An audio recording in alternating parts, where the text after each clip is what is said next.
Hello friends, मैं लेकर आ गई हूँ जेड डायनेस्टी के सीजन 4 की एपिसोड 1। एपिसोड के स्टार्ट में हम शाओ फैन को देखते हैं जो कि अपनी आंखें खोलता है और अब वो नींद में था, इसीलिए उसकी पूरी आंखें भी नहीं खुल रही थी। उसे हर तरफ धुंधला धुंधला सा दिखाई देता है और बाहर से उसके सारे फ्रेंड्स के बोलने की आवाजें आ रही थी। वो उठकर बैठता है और कुछ ही देर में खड़ा हो गया था और उसके खड़े होने पर खिड़की से रोशनी आने लगी थी, तो वो अपनी आंखों के सामने हाथ कर देता है ताकि उसकी आंखों में वो रोशनी ना पड़े। लेकिन तभी उसे लिंगर की आवाज सुनाई देती है जो कि उसे कहने लगी थी, शाओ फैन तुम अभी तक सो रहे हो क्या? तुम कितने ज्यादा लेजी हो, उठ भी जाया करो, देखो सूरज कब का निकल आया है। और इसके साथ ही हम कुछ सीनियर्स की आवाजें भी सुनते हैं जो कि कह रहे थे कि लिंगर तुम इतना ज्यादा शोर क्यों मचा रही हो, वो भी सुबह सुबह। और लिंगर कहती है कि सीनियर्स मुझे जरा देखने दें कि आखिर ये कर क्या रहा है, अभी तक उठा क्यों नहीं, इतनी देर हो गई है। और तभी शाओ फैन उठता है और उठकर जाकर उसने दरवाजा खोल दिया था। वो अपने सामने देखता है अपने सीनियर त्यान बुई को, सूरू, त्यान लिंगर और सॉन्ग डैरेन को,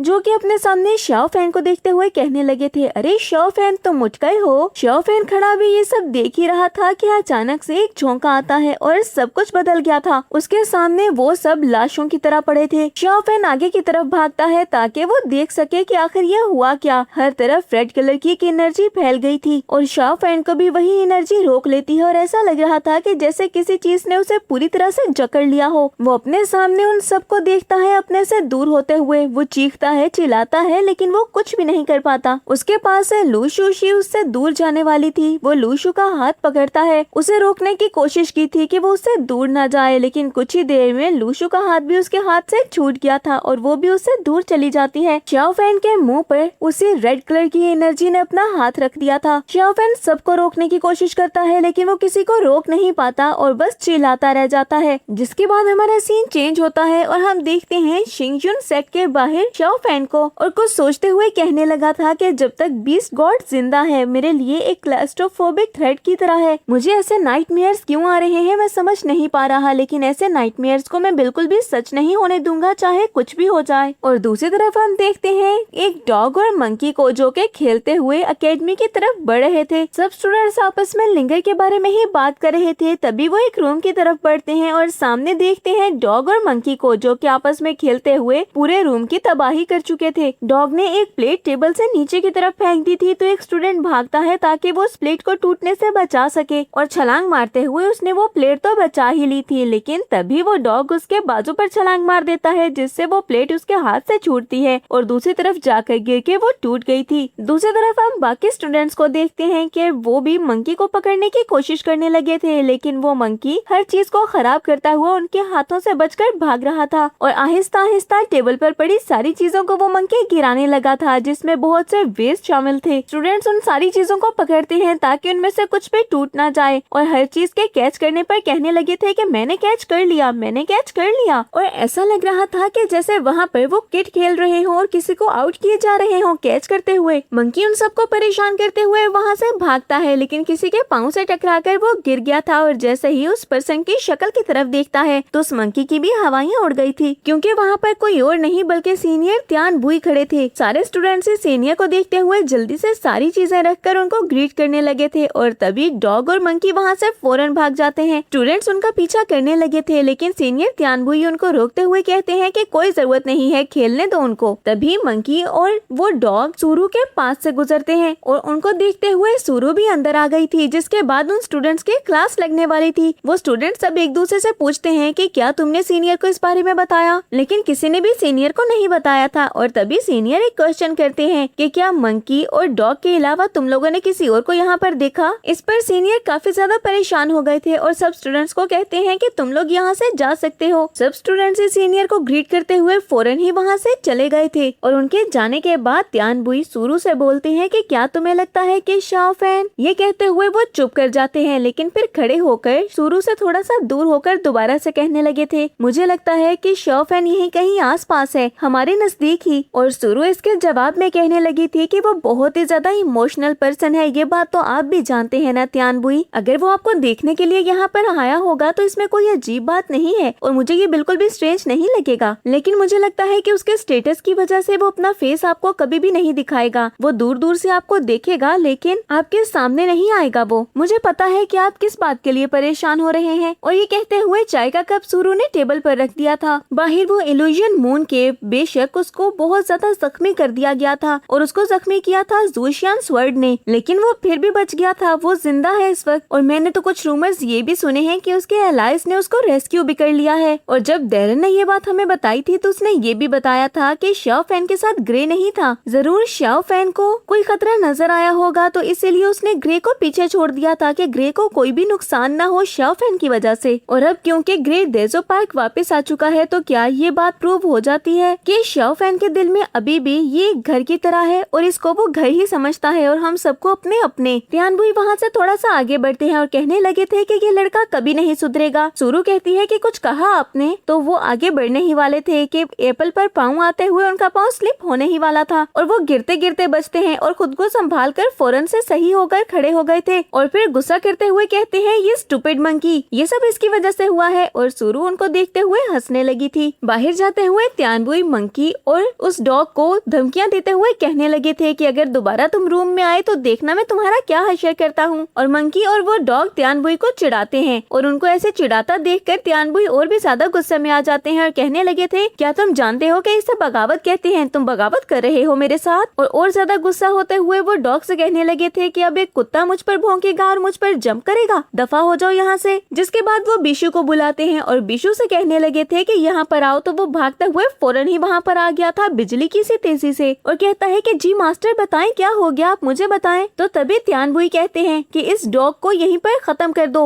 और इसको मारकर मेरे सामने ले आना और इस मंकी को भी मत छोड़ना, इसको भी अच्छा सबक सिखाना। इनको तो खाने खिलाने का भी कोई फायदा नहीं हुआ, आखिर में इन्होंने सब कुछ वेस्ट कर दिया, ये सब के सब यूजलेस हैं। और ये कहते हुए त्यान वहाँ से अंदर रूम में चले गए थे। मास्टर के जाने के बाद बिशु वहाँ पर अब सोच रहा था कि उसे क्या करना होगा। तभी वहाँ पर बाकी स्टूडेंट्स भी आकर हंसने लगते हैं। तो बिशु कहता है अरे तुम लोग हंस क्यों रहे हो, ये मास्टर के ऑर्डर्स हैं, इनको मारना होगा, अब मैं क्या करूँ। तभी डैरेन उसके पास आकर बोलता है कि मास्टर ने तुम्हें एक बहुत बड़ी जिम्मेदारी दे दी है बिशु, तुम्हें इसे प्रॉपर्ली कैरी करना होगा और अपनी जिम्मेदारी पूरी करके ही अब तियानबुई के सामने जाना। और अगर तुम ये काम किए बगैर उनके सामने गए तो तुम जानते हो ना कि उन्हें कितना ज्यादा गुस्सा आएगा। ये कहते हुए डैरेन वहाँ से चला गया था और पीछे से बिशु उसे आवाज देता है कि ये तो सभी जानते हैं कि दा हुआंग मास्टर का कितना ज्यादा फेवरेट है और अगर अभी मैंने सच में तियानबुई के ऑर्डर्स को फॉलो कर लिया और बाद में तियानबुई ने रिग्रेट किया कि उन्हें उसे नहीं मारना था तो फिर मैं क्या करूँगा, वो तो मुझे ही मार डालेंगे, फिर ये मैं कहाँ फंस गया। तभी ज़ेंग शीशु हंसते हुए उसके पास आते हुए कहने लगा था कि तुम बहुत ही ज्यादा क्लेवर हो बिशु, तुम्हें मास्टर की मर्जी पता होनी चाहिए और ये भी पता होना चाहिए कि मास्टर असल में चाहते क्या है। तुम जानते हो कि दा हुआंग उनका कितना ज्यादा फेवरेट है, तो फिर उनके ऑर्डर्स को सिर्फ इग्नोर कर दो। वो गुस्से में ऐसी बातें कर जाते हैं, इसका मतलब ये नहीं कि उनके हर ऑर्डर को ही पूरा किया जाए। ये कहते हुए शूशु तो वहाँ से आगे बढ़ गया था और तभी दो बिशु वहाँ पर आते हुए कहने लगा था लेकिन मास्टर को कितना बुरा लगता है जब कोई डिसाइपल उनको डिसओबे करता है, उनको सबसे ज्यादा गुस्सा इसी बात पर आता है। अब सोच लो बिशु क्या करना है तुम्हें, जब उन्हें पता चलेगा कि तुमने उनके ऑर्डर्स को पूरी तरह ही डिसओबे कर दिया और तुमने उनको इग्नोर कर दिया, फिर उनका गुस्सा देखने लायक होगा। और कहते हुए दो बिशु हंसने लगा था। ये सुनकर बिशु काफी ज्यादा गुस्से में आ जाता है और कुछ सोचते हुए कहने लगा था कि तुम सबके सब ट्रेटर्स हो, धोखेबाज, तुम सबको भी इसका कार्मा जरूर मिलेगा। मुझ पर हंस रहे हो ना, देखना एक दिन मैं भी हंसूंगा। सभी हंस रहे थे लेकिन इतने में बिशु सामने डॉग और मंकी को देखता है जहाँ पर मंकी दरवाजे के पास ही था और अचानक से वो वहाँ से गायब हो जाता है। तो बिशु भागते हुए बाहर आया था और बाकी सारे स्टूडेंट्स भी उसके पीछे ही भागते हुए बाहर आते हैं और बिशु को डॉग कहीं भी नजर नहीं आता। तो वो कहने लगा था कि क्या सीनियर मेरे साथ कोई नया प्रैंक करने वाले हैं। इतने में रूम से उन्हें डॉग की आवाज सुनाई देती है। तो बिशु और बाकी सारे डिसाइपल्स भी भागते हुए रूम में जाते हैं जहाँ पर डॉग विंडो की तरफ देखते हुए भौंक रहा था और सभी डिसाइपल्स ये देखकर काफी ज्यादा परेशान हो गए थे कि आखिर ये सब हुआ क्या, डॉग वहाँ से यहाँ पर कैसे आ गया। तो दोस्तों आपको क्या लगता है कि सच में गॉड बीस्ट यहाँ पर आने वाला है क्या? हमारा सीन चेंज होता है और हम देखते हैं लूशु को जो कि एक पेपर पर कुछ लिखते हुए सोचने लगी थी कि ये जर्नी बहुत ही ज्यादा मुश्किल और बहुत ही ज्यादा लंबी है। तुम्हें इस सेक्ट ने जो भी काम दिया अगर तुम वो नहीं कर पाए तो मैं इस रीलम के लिए हर काम को पूरा करूंगी, मैं तुम्हारी जिम्मेदारियों को निभाऊंगी। इस रीलम की सेफ्टी के लिए एक जान का चले जाना बिल्कुल भी मैटर नहीं करता। और ये कहते हुए उसने केज में से चिड़िया को बाहर निकाल लिया था और चिड़िया भी उसके हाथ पर आकर बैठ जाती है। जिसके बाद लूशु ने उस चिड़िया को आजाद कर दिया था और सोचती है कि तुम अपनी जिंदगी जैसे गुजारना चाहती हो गुजारो, तुम अब से आजाद हो। इसके बाद लूशु शीशे शीशे के आगे खड़े होते हुए सोचने लगी थी कि मैं उम्मीद करती हूँ कि तुम्हें याद रहेगा कि तुमने तियानिया को अपने हाथ में पकड़ना है, इस दुनिया की इल्यूजन को खत्म करना है और इस दुनिया के ट्रस्ट को जीतना है। इस रिलम का भरोसा तुम ही जीत सकते हो और स्वर्ड कॉल का आंसर करना है। ये कहते हुए लूशु वहाँ से बाहर निकल गई थी, जिसके बाद हम देखते हैं शाओ फैन को, जो कि फिर से शिंगजुन सेक्ट आता है। कुछ ही देर में लूशु किसी एहसास के तहत अचानक से रुक जाती है, तो उसकी फ्रेंड उसके पास आकर कहने लगी थी कि लूशु क्या हुआ, तुम रुक क्यों गई? और लूशु उससे बोलती है कि इस बार ये नैनजांग का ट्रिप बहुत ही ज्यादा खतरनाक है। अब वो उसकी फ्रेंड कहने लगी थी कि मुझे बहुत से कंसर्न्स हैं, तो लूशु कहती है कि फिक्र मत करो, मैं बिल्कुल ठीक हूँ सीनियर। वेनमिन अभी उसे गौर से देख ही रही थी कि तभी वहाँ पर एक और डिसाइपल आ जाता है, जो कि कहने लगा था कि सीनियर हमें आगे मूव करना चाहिए, और वो तीनों ही वहाँ से आगे बढ़ जाते हैं। जिसके बाद हम देखते हैं शाओ फैन को, जो कि वहाँ से आगे बढ़ रहा था। नेक्स्ट सीन में हम शाओ फैन को देखते हैं कुछ लोगों के पास, जिनको देखते हुए वो कुछ मेमोरीज को याद करता है, जब उसे कहा गया था कि अगर जिन ट्राइब को कभी भी डिजास्टर फेस करना पड़ा तो मुझे पूरी उम्मीद है कि तुम इन लोगों को प्रोटेक्ट करोगे, क्या तुम ये कर सकते हो? शाओ फैन उन लोगों को बहुत ही उदास होकर देख रहा था और उन सबके चेहरे भी बहुत ही मुरझाए हुए थे कि जैसे वो सभी नाउम्मीद हो चुके हों। हम मंकी को देखते हैं, जो कि शाओ फैन के कंधे पर बैठा हुआ था, और तभी एक पर्सन मास्क में उसे बोलता है कि सर प्लीज अंदर की तरफ आए, और शाओ फैन उसके पीछे आगे बढ़ जाता है एक केव की तरफ। कुछ मास्टर के पास जाकर शाओ फैन रुक गया था और उनको ग्रीट करता है, तो तभी वो बताने लगे थे कि मैं हूँ यहाँ का ग्रेट शेमन, जो कि अभी न्यू शेमन बना हूँ। शाओ फैन वहाँ पर कुछ मेमोरीज को भी याद करता है कि यहाँ पर कुछ टाइम पहले दाओ शुआन हुआ करते थे, लेकिन शाओ फैन ये नहीं जानता था कि ये पर्सन है कौन, ये है बीस्ट गॉड। और अब बीस्ट गॉड शाओ फैन से कहने लगा था कि मुझे बहुत ही प्राउड है कि मैं तुमसे मिल रहा हूँ। शाओ फैन सोचने लगता है कि अब ये शेमन है यहाँ का, तो तभी वो कहने लगा था कि जिन ट्राइब में यही रस्म सालों से चलती आ रही है कि जब पहला शेमन गुजर जाता है तो उसकी एशिस को गॉड स्टैचू के नीचे कुछ टाइम तक रखा जाता है, और ये मेरे मास्टर की एशिस हैं, जो कि वो शाओ फैन को दिखाता है। शाओ फैन काफी ज्यादा उदास था और बोलता है कि अगर मैं जाने की जिद ना करता तो मुझे पूरा यकीन है कि शेमन कभी भी ना मरे होते, फॉरेन लैंड में तो कभी उन्हें ना मरना पड़ता। मैं जब भी इसके बारे में सुनता हूँ तो मैं डर जाता हूँ और घबरा जाता हूँ। और गॉड बीस्ट कहने लगा था, फ्रेंड्स हैरान मत होइएगा कि आखिर गॉड बीस्ट और इतना प्यारा, लेकिन वो अपनी शक्ल चेंज करके आया है ताकि किसी को भी इस पे शक ना हो। अब वो कहता है कि मास्टर ने तो मुझे पहले ही ये बात बता दी थी कि ये टाइम उन पर लाजमी आएगा, तो तुम्हें परेशान होने की जरूरत नहीं है। और फिर वो शाओ फैन से कहने लगा था कि तुम्हारे सेक्ट ने ये सोचकर किसी को भेजा है कि मास्टर की एशेस को लेकर आना चाहिए, तो ये एक बहुत अच्छा जेस्चर है। तो शाओ फैन पानी पीते हुए कहने लगा था कि अगर कोई थॉटफुल है या कुछ एक्शंस उसने ऐसे किए हैं तो उसका मुझसे कोई भी लेना देना नहीं है। जिसके बाद गॉड बीस्ट शाओ फैन से कहने लगा था कि क्या तुम मुझे बता सकते हो कि आज तुम यहाँ पर क्या करने के लिए आए हो? और शाओ फैन कहता है कि मैं आपसे गॉड बीस्ट के बारे में डिस्कस करने के लिए आया हूँ। मुझे पता चला कि उसको मारा नहीं गया, रूमर्स ये हैं कि उसको बचा लिया गया है और वो भाग गया वहाँ से बचकर, और अब तक तो उसको रेस्क्यू भी कर दिया गया है और शायद वो वापस आ चुका हो। मैं बस इसको हमेशा के लिए खत्म कर देना चाहता हूँ। क्या आपके पास कोई लीड्स हैं जो कि मुझे फॉलो कर सके या फिर मुझे कोई रास्ता दिखा सके या मेरी मदद कर सके? इस पर द ग्रैंड शेमन यानी कि गॉड बीस्ट उससे पूछता है कि क्या तुम उसे मार दोगे? जिस पर शाओ फैन उसे कहने लगा था कि मैं जो कर सकता हुआ वो जरूर करूंगा, उसके लिए मेरी जान ही क्यों न चली जाए। और गॉड बीस्ट उससे बोलता है कि तुम्हारा हार्ट तो बहुत ही ज्यादा प्योर है, तो मेरे पास जो भी सीक्रेट्स हैं वो तुम्हें बता देता हूँ। और एक स्क्रॉल को खोलते हुए उसे स्टोरी सुनाने लगा था कि ट्राइब का सीक्रेट स्क्रॉल कहता है बीस्ट गॉड के ओरिजिन के बारे में किसी को भी नहीं पता, लेकिन वो बहुत ही ज्यादा पावरफुल और एक इमोर्टल है जिसको खत्म नहीं किया जा सकता। हम सिर्फ उसे सील और सप्रेस कर सकते हैं, जैसा कि आर्क शेमनेस ने कुछ टाइम पहले किया था। उसके लाइफ फोर्स की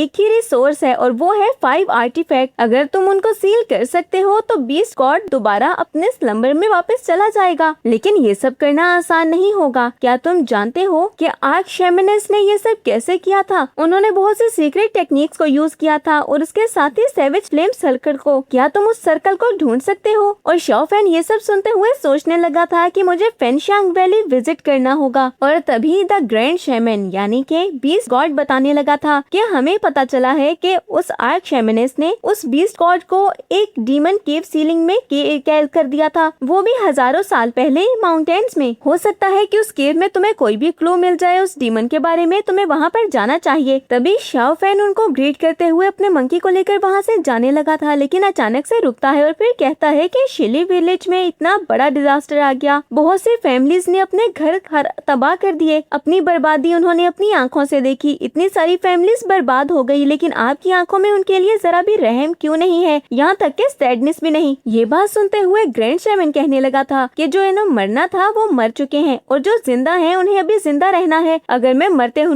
का मातम ही करता रहूंगा बैठकर, तो फिर जो जिंदा है उनका ख्याल कैसे रखूंगा। मुझे अपने लोगों का ख्याल रखना है, जो मर चुके हैं वो तो मर गए ना। शाओफैन वहाँ से ये बात सुनते हुए चुपचाप निकलने लगा था, जिसके बाद हम ग्रैंड शैमन को देखते हैं जो कि आग की तरफ देखता है। शाओफैन भी बाहर की तरफ जाते हुए आग की तरफ देखने लगा था और कहता है कि हमने फ्लेम चेन को जब से अनचेन किया है ये जगह पूरी तरह से डैमेज हो गई है। और ये कहते हुए वो बाहर की तरफ भी जा रहा था। अब एक जगह पर मंकी उतर गया था और तभी शाओफैन की नजर पड़ती है नीचे जमीन पर और कुछ रेड कलर की एनर्जी को देखते हुए वो कहने लगा था कि ये क्या है। और जैसे ही उसे चेक करने लगता है तो एक एनर्जी उस पर अटैक करने के लिए आई थी। शाओफैन अपनी पावर्स का यूज करते हुए उस अटैक को डॉज करने लगता है और तभी जिन पिंगर उसके सामने आ जाती है और वो हंसने लगी थी और फिर कहती है कि ना सिर्फ तुम्हारी पावर्स और ज्यादा बढ़ गई हैं, बल्कि तुम अपने दिमाग को भी और तेजी से इस्तेमाल करने लगे हो। ये कहते हुए वो उसके करीब आने लगती है तो शाओफैन बोलता है कि तुम यहाँ पर क्या कर रही हो। इस पर पिंगर बोलती है, अरे मुझे पता था कि तुम यहाँ पर आओगे, तो बस तुमसे मिलने के लिए आई हूँ। जिस पर शाओफैन कहता है कि तुम्हें कैसे पता कि मैं यहाँ पर आऊंगा। और पिंगर बोलती है, अरे तुम भूल गए हो, पिछली बार यहाँ पर आए थे तो मेरे साथ ही तो आए थे और इस बार मुझे पता चला है कि तुम बीस्ट गॉड को ढूंढ रहे हो। उसको सील करने के लिए नेनजियांग लेजेंड्स के अकॉर्डिंग तुम्हें नेचुरली एरे की जरूरत होगी जो कि तुम्हें यहाँ से मिलेगा। तो इस जगह को छोड़कर तुम कहाँ जा रहे हो। और ये कहते हुए वो खुद की तारीफें करने लगी थी कि मैं स्मार्ट हूँ ना, मेरी तारीफ तो करो जरा। तभी कुछ ही देर में शाओफैन अपने मंकी को उठाते हुए वहाँ पर छुप गया था और पिंगर भी उसके साथ ही छुप जाती है। तो वहाँ पर कुछ लोग आते हैं जिसमें से एक पर्सन कहने लगा था कि कितना वक्त गुजर गया है, शुन हम में से एक है और फेंगशुआन वैली को एक दिन वो लीड करेगा, ये सब उससे छुपाने की जरूरत नहीं है। तभी हम दूसरे पर्सन को देखते हैं जो कि कहने लगा था कि जब से हमने समनिंग रिचुअल्स को स्टार्ट किया है तब से अब तक पूरे 30 डेज गुजर चुके हैं। क्रिम्सन फ्लेम वर्नरेबल ने अभी तक कोई भी रिस्पॉन्ड नहीं किया। उस दिन के अलावा एरप्शन ने सब कुछ बर्बाद कर दिया। स्पिरिचुअल एनर्जी जो कि हमारे सेक्ट ने इतनी सेंचुरी से यहाँ पर इकट्ठी करके रखी थी वो सब के सब खत्म हो गई और इसके साथ ही हम फ्लेम डिस्क और की ऑफ एरे को भी खो चुके हैं। और तभी वो पहला पर्सन बोलता है कि वो फायर तो एंसेस्टर्स ने ही लगाई थी, जो कि रिकॉर्ड्स के मुताबिक मुझे समझ आ रहा है। जेड रिकॉर्ड के एंड पर एंसेस्टर्स ने एक रिस्की मेथड छोड़ा है हमारे लिए। सेविज फ्लेम सर्कल किस चीज से बनता है? मेलिस से। क्रिम्सन बीस्ट बहुत ही ज्यादा क्रूअल है और इंग्रेविंग के बीच में जो स्पिरिट्स हैं वो डाइटीज हैं। अगर हम इस सब को जोड़ें तो जो बात मुझे समझ में आती है वो ये है कि हमें ब्लड सेक्रीफाइस करना होगा ताकि वो डाइटीज उस ब्लड को यूज करें और उसके बाद वो मैनिफेस्ट करें, जिससे बीस्ट अपेयर होगा और उस एरे को वो कंप्लीट करेगा आकर। और उस पर्सन की ये बात सुनते हुए उसके साथी घबरा गए थे। तभी एक पर्सन अपने मास्टर से कहने लगा था कि क्या सच में सिस्टर ने ऐसा कुछ बताया है, क्योंकि ब्लड सेक्रीफाइस वो भी एक लिविंग पर्सन का, ये तो एक डीमन एक्ट होगा ना। लेकिन मास्टर काफी ज्यादा गुस्से में आते हुए बोलता है कि तुम्हें क्या लगता है कि मैं तुमसे झूठ बोलूंगा। और सारे साथी मान गए थे कि नहीं मास्टर तो बिल्कुल सही कह रहे होंगे। जिसके बाद हम एक पर्सन को देखते हैं जो कि स्पेल कास्ट करने लगा था और कुछ ही देर में उसके सामने एक बीस्ट आता है और देखते ही देखते उसने उस बीस्ट को कैद कर लिया था। और फिर वो कहने लगे थे कि हमारे पास 4 में से 3 बीस्ट इस वक्त मौजूद हैं। चौथे बीस्ट को काबू करने के लिए मैंने किसी पर्सन को भेजा है और मुझे पूरा यकीन है कि वो मुझे निराश नहीं करेगा और जरूर उस बीस्ट को लेकर आएगा। और एक दफा वो बीस्ट हमें मिल गया तो फिर मास्टर के ऑर्डर्स को हम फुलफिल कर पाएंगे। हम देखते हैं कि ब्लड सेक्रीफाइस किया जा रहा था और एरे बस एक्टिवेट होने ही वाला था, जिसे देखते हुए बीस्ट गॉड बोलता है कि बस एरे एक्टिवेट होने ही वाला है, हम ज्यादा देर नहीं कर सकते, जल्दी करो। और इससे पहले कि वो दोबारा से किसी को मारकर ब्लड सेक्रीफाइस करता, वहाँ पर हम देखते हैं कि शाओफैन आ गया था और बीस्ट गॉड का हाथ पकड़ते हुए कहने लगा था कि कौन से सेक्ट से हो तुम तो एक डीमन और एक मॉन्स्टर हो। तभी बीस्ट गॉड काफी ज्यादा गुस्से में आते हुए कहने लगा था शाओफैन से कि तुम्हारी हिम्मत कैसे हुई इस जगह पर इंटर करने की, तुम्हें यहाँ पर नहीं आना चाहिए था। ह्यूमन ब्लड तो हमेशा से ही एरे को एक्टिवेट करने के लिए यूज होता आया है, एज अ फ्यूल हम इसको यूज करते हैं, तुम हमें रोक नहीं सकते। और तभी बीस्ट गॉड कहने लगा था कि शाओफैन को हमारे सीक्रेट के बारे में पता चल गया है और जो भी यहाँ पर मेरे सीक्रेट के बारे में जान गया है वो यहाँ से जिंदा बचकर नहीं जा सकता। मुझे लगता है कि हमें इनका भी ब्लड सेक्रीफाइस कर देना चाहिए। जाहिर है इनके मरने से और तो हमें कोई खास फायदा नहीं होगा, तो फिर इसे हमारे सेक्ट के लिए ही सर्व करना होगा। और इसका ब्लड सेक्रीफाइस तो बहुत ज्यादा इम्पोर्टेंट है हमारे लिए, क्योंकि इसके अंदर इतनी ज्यादा पावर्स हैं कि वो हमें बहुत ज्यादा फायदा दे सकती हैं। ये बात सुनते हुए शाओफैन कहने लगा था कि अगर ऐसी बात है तो क्यों ना हम तुम्हारे ब्लड को यूज कर ले सेक्रीफाइस के तौर पर इस एरे को एक्टिवेट करने के लिए। आखिर तुम इस एरे को ही एक्टिवेट करना चाहते हो ना, उसमें तुम्हारा ब्लड भी चला जाए तो कुछ बुरा तो नहीं होगा। जिसके बाद हमें शाओ फैन और बीस्ट गॉड की फाइट देखने को मिलती है, जहाँ पर बीस्ट गॉड अपनी स्पिरिचुअल बॉडी को एक्टिवेट कर लेता है और शाओ फैन भी अपनी स्वर्ड से फाइट किए जा रहा था। वो यहाँ पर बीस्ट गॉड को खत्म करने के लिए आया था और यहाँ पर कुछ भी गलत होते हुए वो नहीं देख सकता और किसी मासूम की जान जाते हुए तो वो बिल्कुल भी नहीं देखेगा। कुछ ही देर में बीस्ट गॉड की पावर कम होने लगती है और नीचे जमीन पर गिरते हुए वो सोचने लगा था कि मैं इसके हार कैसे गया, इसकी कल्टीवेशन इतनी ज्यादा इम्प्रूव कैसे हो गई। और तभी शाओ फैन अपनी पावर्स को एक्टिवेट करते हुए बोलता है कि ये वो एरे है जिसको तुम एक्टिवेट करना चाहते हो, इसको तुमने स्टार्ट किया था लेकिन खत्म अब मैं करूंगा। लेकिन ये देखते हुए बीस्ट गॉड काफी ज्यादा घबरा गया था और अपने साथियों से कहता है कि जल्दी से इसको मार दो और सभी शाओ फैन के आसपास इकट्ठे हो गए थे ताकि उस पर अटैक कर सके। लेकिन इस वक्त शाओ फैन की पावर इतनी ज्यादा थी कि कोई भी उसका मुकाबला कर ही नहीं पा रहा था। और कुछ ही देर में हम देखते हैं कि वहाँ पर फायर अल्टर स्टार्ट हो गया था और ऐसा लग रहा था कि जैसे लावा इरप्ट हो चुका हो। वन जियान और उसका दूसरा साथी भी वहाँ से बाहर आ जाते हैं और सब लोग काफी ज्यादा घबरा गए थे कि अब क्या होगा, उनकी स्पिरिचुअल एनर्जी क्या एक दफा फिर से जाया हो जाएगी। इतने में येन होंग भागते हुए आती है और आते हुए वो वैन जियान जी से कहने लगी थी, सीनियर अंकल क्या हो गया, आप मुझे बताएंगे ये सब क्या हो रहा है। इस पर वैन जियान जी कहने लगता है कि मुझसे मत पूछो, इस वक्त सब कुछ खराब हो रहा है, जल्दी से लोगों को भेजो बैक माउंटेन पर ताकि वो फायर को खत्म कर सके। होंग येन और कोई भी क्वेश्चन नहीं करती और चुपचाप अपने आदमियों को लेकर माउंटेन की तरफ बढ़ गई थी। और तभी लिन जिन बोलता है, मास्टर की इंजरीज। और वैन येन कहने लगा था कि चुप कर जाओ, बिल्कुल चुप, जो कुछ हुआ इसके बारे में किसी को कुछ भी पता नहीं चलना चाहिए। लिन और वैन अभी ये सारी बातें कर ही रहे थे कि तभी वहाँ पर आ जाते हैं लू शू और उसके बाकी दो साथी, जिसको देखते हुए लिन कहने लगा था कि जूनियर लू तुम यहाँ पर क्या कर रही हो, तो वो आगे बढ़ते हुए उनको ग्रीट करने लगे थे।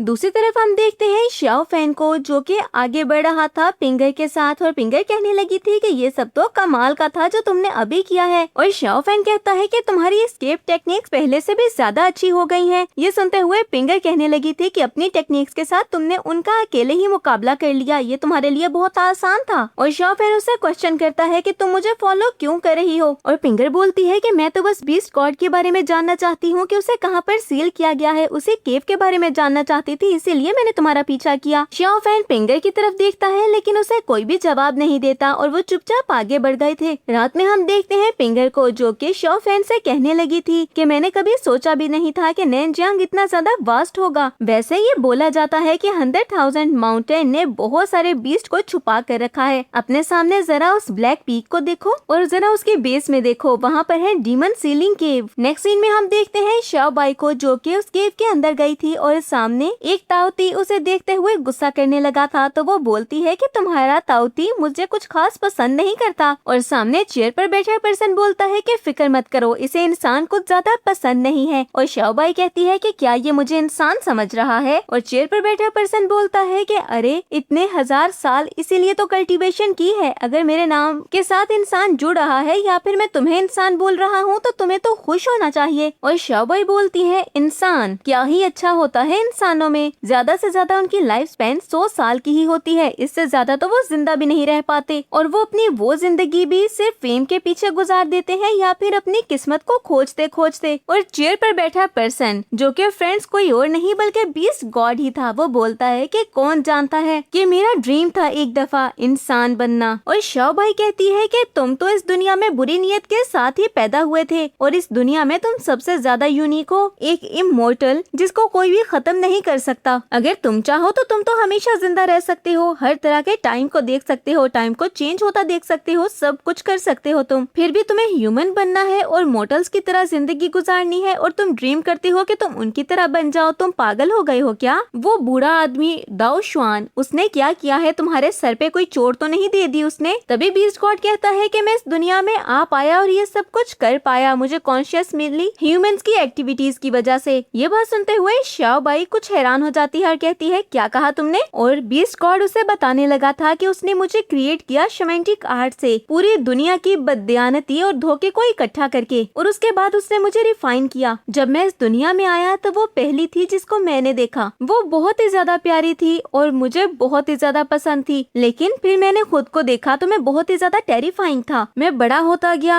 और बहुत ही ज्यादा स्ट्रॉन्ग भी, और फिर वो दिन आ गया कि जब मेरी और उसकी दुश्मनी बढ़ती गई, मेरी पावर्स की उससे दुश्मनी स्टार्ट हो गई, सब कुछ बदल गया। उसके बाद वो मुझे देखकर कभी भी नहीं हंसी। ये बात सुनते हुए श्याओबाई कहने लगी थी कि कौन, तुम किसकी बात कर रहे हो। और तभी बीस्ट गॉड बताता है लिंग लॉन्ग। और ये बात सुनते हुए तो श्याओबाई और भी ज्यादा हैरान हो गई थी और कहती है आर्च शैमनेस लिंग लॉन्ग, जो कि एंशिएंट वुकलैंड से है। अब श्याओबाई पूछने लगी थी कि उसने ऐसा क्यों किया। इस पर बीस्ट गॉड कहता है कि मैं भी उससे बहुत दफा ये क्वेश्चन पूछ चुका हूँ कि उसने ऐसा क्यों किया, लेकिन उसने मुझे आंसर ही नहीं किया इस क्वेश्चन का। और बहुत बाद में मुझे समझ में आया कि वो क्या चाहती थी, इमोर्टैलिटी। ये हंसने वाली बात है ना। और श्याओबाई हाथ बांधकर उसे देखते हुए कहने लगी थी कि तुम्हें क्या हो गया है, तुम तो ऐसे बात करते ही नहीं हो। और बीस्ट गॉड कहने लगा था कि तुमने कभी मरते हुए इंसान को देखा है, वो कभी सही से बात करता है क्या। और श्याओबाई कहती है कि हाँ, मैंने मरते हुए इंसान को देखा है, लेकिन तुम इंसान नहीं हो, तुम्हें ये बात बहुत अच्छे से पता है, और ना ही तुम कभी मरने वाले हो। इस पर बीस्ट गॉड कहता है तो फिर इंसान कैसे होते हैं, क्या मैं कभी भी इंसान नहीं बन पाऊंगा। और श्याओबाई बताने लगी थी कि मैं भी एक इंसान को जानती हूँ। जिंदगी उसके लिए बहुत ज्यादा मुश्किल थी, इतनी ज्यादा मुश्किलात आई उसकी जिंदगी में, लेकिन फिर भी उसने सारी मुश्किलात का मिलकर सामना किया और उसने कभी भी गिव अप करने के बारे में नहीं सोचा। तुम्हें पता है कि इंसान इतने अलग क्यों होते हैं, क्योंकि उनमें जिद होती है। वो जानते हैं कि उनके लिए कई काम इम्पॉसिबल है, लेकिन फिर भी वो ठान लेते हैं और करके रहते हैं। तभी बीस्ट गॉड हंसने लगा था और कहता है कि इसका मतलब है जो मैं चाहता था मुझे भी वो मिल गया, तो मैं भी तो फिर जिद्दी हुआ। और ये कहते हुए उसने अपने हाथ पर कट लगा लिया था। ये देखते हुए श्याओबाई कहती है कि तुम सच में पागल हो गए हो। और जैसे ही ब्लड नीचे जमीन पर गिरने लगता है तो श्याओबाई कहने लगी थी मुझे तो कुछ भी समझ में नहीं आ रहा कि ये हो क्या रहा है, क्या सच में तुम। जिसके बाद हम देखते हैं मास्टर जो को, जो कि एक जगह पर बैठते हुए कहने लगे थे कि मैं इससे ज्यादा नहीं चल सकता, तुम यंग हो और तुम्हें लगता है कि मैं भी तुम्हारी तरह चल लूंगा, लेकिन मैं बूढ़ा हो गया हूँ, मेरी बूढ़ी हड्डियों में इतनी जान नहीं है भाई। और श्याओ हुआन उनकी बात सुनते हुए कहने लगी थी कि अगर ऐसी बात है तो बैठकर थोड़ी देर रेस्ट कर ले फिर। जिसके बाद वो ताओस्ट मास्टर यीगू से बोलती है कि यहाँ पर और कोई भी नहीं है, तुम अपने फेस से ये कपड़ा हटा सकते हो। पूरे दिन से तुमने अपने फेस को छुपा कर रखा हुआ है, तुम्हारे लिए भी ज्यादा अनकंफर्टेबल हो रहा होगा। ताओस्ट मास्टर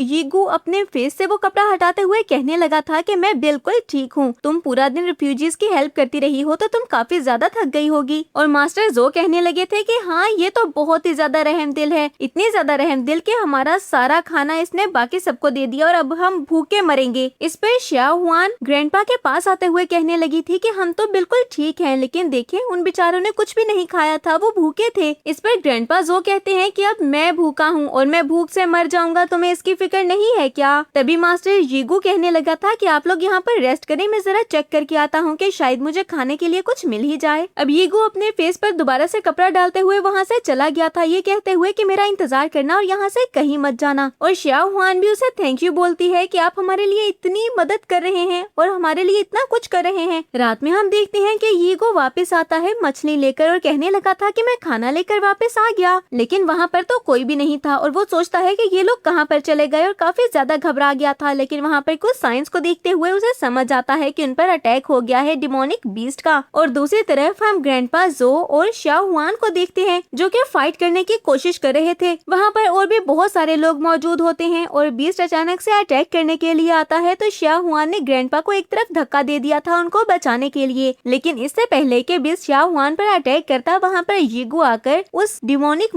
बीस्ट के ऊपर अटैक कर देता है। अब एक बीस्ट यीगू के ऊपर अटैक करता है तो यीगू से फाइट करने लगा था, तो ये देखते हुए श्याओ हुआन उसकी तरफ बढ़ती है तो दूसरे बीस्ट ने अपने स्पिरिचुअल अटैक श्याओ हुआन के ऊपर कर दिया था, जिसकी वजह से वो वहीं पर गिर गई थी। अब जैसे ही बीस्ट मॉन्स्टर अटैक करने के लिए आता है श्याओ हुआन के ऊपर तो यीगू एक अटैक से उसको खत्म कर देता है। तभी ग्रैंडपा भी भागकर वहाँ पर आ गए थे और इस बीस्ट मॉन्स्टर को मरता हुआ देखकर कहने लगे थे कि इसने तो मुझे डरा ही दिया, कहीं तुम डर तो नहीं गई हो श्याओ हुआन। लेकिन वो रोने लगी थी और कहती है यीगू मास्टर। और हम देखते हैं कि दूसरे बीस्ट मॉन्स्टर ने यीगू को पूरी तरह से इंजर्ड कर दिया था और शायद वो इस दुनिया में अब रहे ही नहीं थे। वो बीस्ट मॉन्स्टर फिर से ग्रैंडपा और श्याओ हुआन की तरफ बढ़ने लगा था। तभी यीगू मास्टर को हम देखते हैं जो कि एक पत्थर उठाकर उस बीस्ट मॉन्स्टर को मारते हैं। बीस्ट दोबारा से यीगो मास्टर की तरफ जाता है तो ग्रैंडपा ने 5 ट्रांसपोर्ट चैनल का यूज किया था और यीगो को वहाँ से उठा लेते हैं उसको बचाने के लिए, लेकिन उनकी टेक्निक अचानक से काम करना बंद कर जाती है और वो सोचने लगे थे कि ऐसे क्रिटिकल मौके पर इसको बंद नहीं होना चाहिए और ग्रैंडपा कहते हैं कि अब तो हम मारे जाएंगे। तभी हम बीस्ट को देखते हैं जो कि उनकी तरफ बढ़ने लगा था, यानी कि अब उनकी मौत पक्की। अब जैसे ही वो बीस्ट उनके ऊपर अटैक करता है तो उनके सामने श्याओ हुआन आ गई थी ताकि उन दोनों को बचा सके, लेकिन जैसे ही यीगो मास्टर ये देखता है कि श्याओ हुआन की जान खतरे में है तो आगे बढ़ते हुए उसने बीस्ट के ऊपर अटैक कर दिया था। यीगो मास्टर बीस्ट पर बार बार अटैक करता है और बीस्ट भी अपनी कमर से उसे उतारने के लिए उस पर अटैक करने लगा था, लेकिन वो उससे छुटकारा नहीं पा